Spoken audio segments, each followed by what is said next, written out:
आकाशवाणी भोपाल से प्रस्तुत हैं प्रादेशिक समाचार।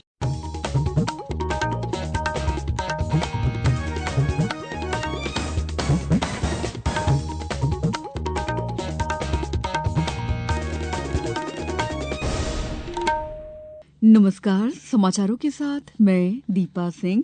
सबसे पहले मुख्य समाचार। प्रधानमंत्री नरेंद्र मोदी ने गुयाना की संसद को किया संबोधित, कहा लोकतंत्र समावेशी समाज बनाने का सबसे बड़ा साधन। उज्जैन में सिंघर्ष 2028 के पहले प्रारंभ होंगे मेडिसिटी और चिकित्सा महाविद्यालय। प्रदेश में समर्थन मूल्य पर ज्वार बाजरा की खरीदी आज से। और भारत और ऑस्ट्रेलिया के बीच बॉर्डर गावस्कर ट्रॉफी का पहला क्रिकेट टेस्ट मैच आज से। अब समाचार विस्तार से। प्रधानमंत्री नरेंद्र मोदी ने कहा है कि समावेशी समाज बनाने का सबसे बड़ा साधन लोकतंत्र ही है। गुयाना की संसद की राष्ट्रीय असेंबली के विशेष सत्र को संबोधित करते हुए उन्होंने कहा कि दुनिया लोकतंत्र प्रथम, मानवता प्रथम के सिद्धांत पर अमल करके ही आगे बढ़ सकती है। श्री मोदी ने कहा कि लोकतंत्र हमारे दृष्टिकोण और हमारे आचरण में है। प्रधानमंत्री मोदी ने बताया कि किस प्रकार वैश्विक संकट के दौरान भारत ने सहयोग का हाथ बढ़ाया था। उन्होंने कहा कि भारत की मनोदशा कभी भी विस्तारवादी नहीं रही है और भारत वैश्विक विकास और शांति के पक्ष में है। इसी कारण भारत आज ग्लोबल साउथ के देशों की आवाज बन सका है। उन्होंने कहा कि ये समय संघर्ष का नहीं बल्कि संघर्ष की ओर ले जाने वाली स्थितियों की पहचान कर उन्हें खत्म करने का है। प्रधानमंत्री मोदी ने आतंकवाद, ड्रग तस्करी और साइबर अपराध सहित कई वैश्विक चुनौतियों की चर्चा की। उन्होंने कहा कि भावी पीढ़ियों के लिए एक बेहतर भविष्य बनाने के लिए इन चुनौतियों से निपटना होगा। श्री मोदी ने उन्हें गुयाना का सर्वोच्च सम्मान दिए जाने के प्रति आभार माना। मुख्यमंत्री डॉ मोहन यादव ने कहा है कि प्रधानमंत्री नरेंद्र मोदी ने उज्जैन को मेडिसिटी और चिकित्सा महाविद्यालय की सौगात दी है। मुख्यमंत्री डॉ यादव कल उज्जैन में 592.30 करोड़ रुपए लागत से निर्मित होने वाली मेडिसिटी और शासकीय चिकित्सा महाविद्यालय का भूमि पूजन कर संबोधित कर रहे थे। उन्होंने कहा कि ये मेडिसिटी और शासकीय चिकित्सा महाविद्यालय सिंघर्ष 2028 के पहले प्रारंभ हो जाएगा। इसमें प्रदेश ही नहीं बल्कि विदेशों से आने वाले सभी मरीजों का उपचार किया जाएगा। साथ ही उज्जैन में निजी क्षेत्र के साथ मिलकर मेडिकल टूरिज्म की स्थापना भी की जाएगी। मुख्यमंत्री ने कहा कि स्वास्थ्य के क्षेत्र में उज्जैन की मेडिसिटी दुनिया भर में जानी जाएगी। उज्जैन में हाईटेक स्वास्थ्य सुविधाओं के साथ मेडिकल डिवाइस पार्क भी विकसित होगा। साथ ही एक ही परिसर में सारी सुविधाएं उपलब्ध कराने के उद्देश्य से हाई राइज बिल्डिंग बनाई जाएगी। परिसर में ही चिकित्सकों और पैरामेडिकल स्टाफ आदि के लिए आवासीय व्यवस्था रहेगी। और एक ऐसे कंसेप्ट से बनाई जा रही है पूरी मेडिकल सिटी जिसमें कम से कम जमीन में ज्यादा से ज्यादा सुविधाओं को एक ही जगह पर इकट्ठा करने का प्रयास किया है। जो इसकी खासियत है वो खासियत भी इसी प्रकार की है। हमारा समूचा कैंपस कहीं जाने की जरूरत नहीं है। आमतौर पर कॉलेज कहाँ, हॉस्टल कहाँ, रेसिडेंशियल ब्लॉक कहीं और अलग अलग जगह बनाए जाते थे और ये एकमात्र ऐसा हमारा संस्थान रहेगा जहां पर 13 मंजिल से भी ऊपर वाली बिल्डिंगें बनेगी और कम से कम जगह में ज्यादा से ज्यादा सुविधाएं मिले। जल्दी से जल्दी डॉक्टर, नर्स, पैरामेडिकल सारा स्टाफ, उसका रेसिडेंशियल कैंपस भी वहीं बने। संगीत सम्राट तानसेन की स्मृति में 15 दिसंबर से 19 दिसंबर तक ग्वालियर में तानसेन समारोह आयोजित किया जाएगा।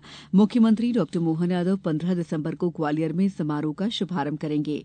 प्रमुख सचिव पर्यटन और संस्कृति विभाग श्री शिवशेखर शुक्ला ने बताया कि शताब्दी वर्ष के मुख्य समारोह में देश के 150 ख्याति लब्ध कलाकार अपनी सांगीतिक प्रस्तुतियां देंगे।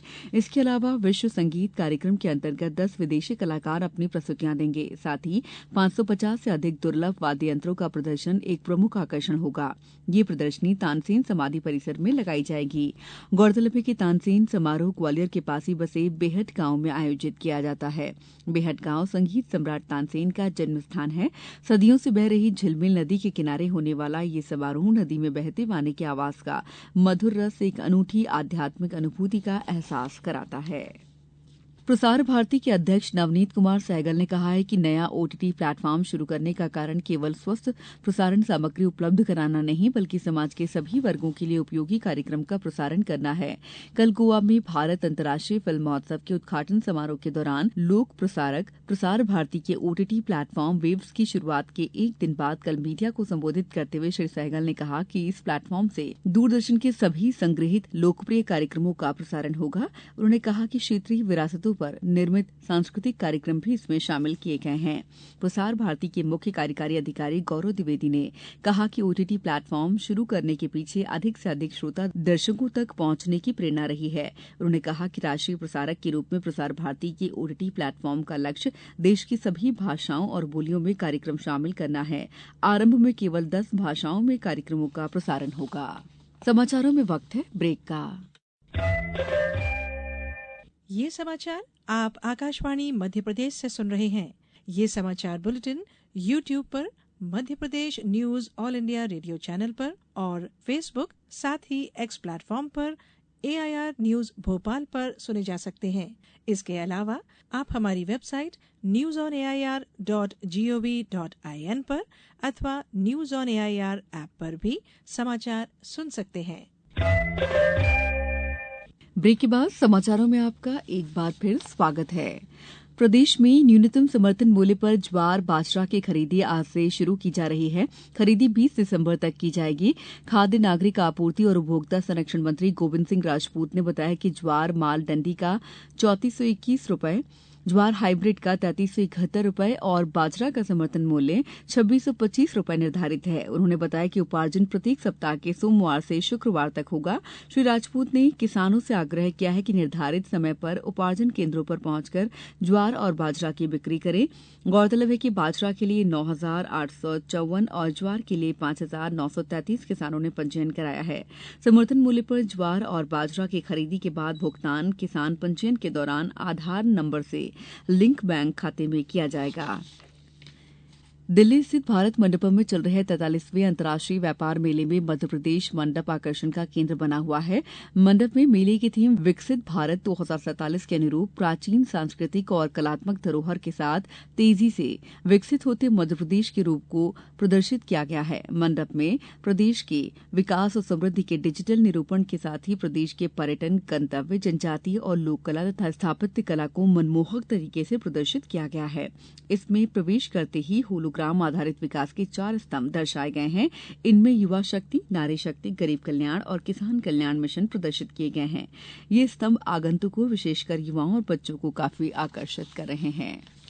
भारत और ऑस्ट्रेलिया के बीच बॉर्डर गावस्कर ट्रॉफी का पहला क्रिकेट टेस्ट मैच आज से पर्थ में शुरू हो रहा है। ये मैच सुबह 7:50 पर शुरू होगा। भारतीय टीम ऑस्ट्रेलिया यात्रा के दौरान 5 टेस्ट मैच खेलेगी। कप्तान रोहित शर्मा व्यक्तिगत कारणों से पहले टेस्ट में नहीं खेलेंगे। उनकी जगह जसप्रीत बुमराह कप्तानी करेंगे। शुभमन गिल भी चोट के कारण इस मैच में नहीं खेल रहे हैं। अब कुछ समाचार संक्षेप में। भगवान बिरसा मुंडा की विरासत को याद करने के लिए देश भर के शैक्षिक संस्थानों में जनजातीय गौरव पखवाड़ा मनाया जा रहा है। देश भर में उत्सव भारत की समृद्ध जनजातीय विरासत और जनजातीय समुदायों के योगदान के सम्मान में मनाया जा रहा है। सरकार ने जनजातीय समुदायों के विकास और उत्थान के लिए कई योजनाएं शुरू की हैं।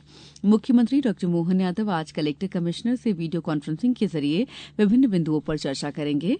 केंद्रीय खनन राज्य मंत्री सतीश चंद्र दुबे ने कल आकांक्षी जिले सिंगरौली में बैठक कर विभिन्न कार्यों और योजनाओं के क्रियान्वयन की समीक्षा की। खंडवा में कल रोजगार मेले का आयोजन किया जाएगा। ये आयोजन शासकीय ITI मूंदी रोड में सुबह 11 बजे से शाम 4 बजे तक होगा। विश्व धरोहर सप्ताह के अवसर पर आज केंद्रीय संग्रहालय इंदौर में सुबह 11 बजे से एक व्याख्यान माला का आयोजन किया जा रहा है। मुरैना में जन सुरक्षा सुनिश्चित करने और दुर्घटनाओं पर अंकुश लगाने के लिए कलेक्टर मुरैना अंकित अस्थाना ने शादियों और अन्य उत्सवों के दौरान होने वाली दुर्घटनाओं को रोकने के उद्देश्य से हर्ष फायरिंग पर रोक लगा दी है। इस बुलेटिन में इतना ही। नमस्कार।